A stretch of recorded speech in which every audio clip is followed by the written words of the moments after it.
विनेश फोगटला रौप्य पदक नाहीच, कारण क्रीडा लवादानं याचिका फेटाळून लावलेल्या ऑलिम्पिकमधून बाद केल्याचा निर्णय कायम आहे। या घडीची सर्वात मोठी बातमी आणि ती म्हणजे विनेश फोगाट संदर्भातली, कारण विनेश फोगटला रौप्य पदक देण्यात येणार नाहीये।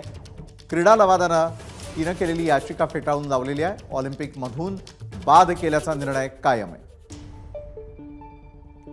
ज्येष्ठ क्रीडा समीक्षक यावेळेला संदीप चव्हाण आपल्यासोबत जोडले गेलेले आहेत। संदीप सर, विनेश फोगटला रौप्य पदक मिळालेलंच नाहीये। ज्या निकालाकडे आपल्या सगळ्यांचं लक्ष लागलेलं होतं तिथे निराशादायक हा निकाल म्हणायचा का?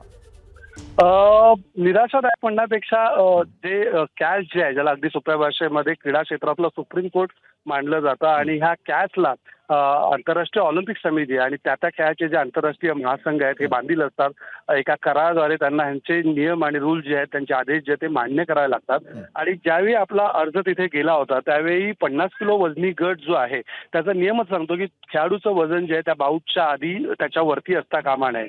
पूर्वी कसं व्हायचं की एकाच दिवसामध्ये सकाळी मॅचेस व्हायच्या आणि संध्याकाळी फायनल व्हायचं, त्यामुळे एका दिवसामध्ये तुम्ही वेट जो आहे ते कंट्रोल ठेवून विविध लढती खेळल्या जायच्या। परंतु 2017ला खेळाडूंची की लक्षात आला जी कुस्ती महासंघ आहे त्याने असा निर्णय घेतला की प्राथमिक लढती पहिल्या दिवशी होतील आणि मॅडलच्या मॅचेस जे आहेत हे दुसऱ्या दिवशी केल्या जातील, कारण 2 दिवस तुम्ही तुमचं वेट कंट्रोलमध्ये ठेवणं फार अवघड असतं। आणि इथेच थोडासा विनेशला प्रॉब्लेम झाला। पण विनेशची काही पहिली वेळ नव्हती, तिने याआधी 48 किलो वजनी गटामध्ये एशियन गेमचं ब्रॉन्झ मेडल जिंकलेलं आहे। 53 किलो वजनी गटामध्ये तिने कॉमनवेल्थचं मेडल जिंकले आहे। त्यामुळे वजन कंट्रोलमध्ये ठेवणं हे प्रत्येक खेळाडूसाठी तसं काही फार मोठं आव्हान नसतं। म्हणजे अगदी पॅरिसचं उदाहरण घेतलं तर अमन मलिकने सुद्धा त्याचं जी ब्रॉन्झ मेडलची मॅच होती 3.5 किलो वजन त्यांनी एका रात्रीत घटवलं होतं।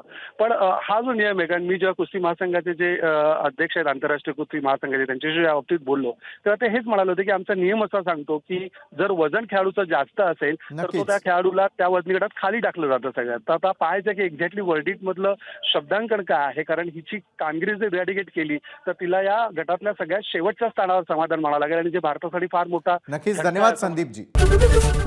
एबीपी माझा, उघडा डोळे बघा नीट।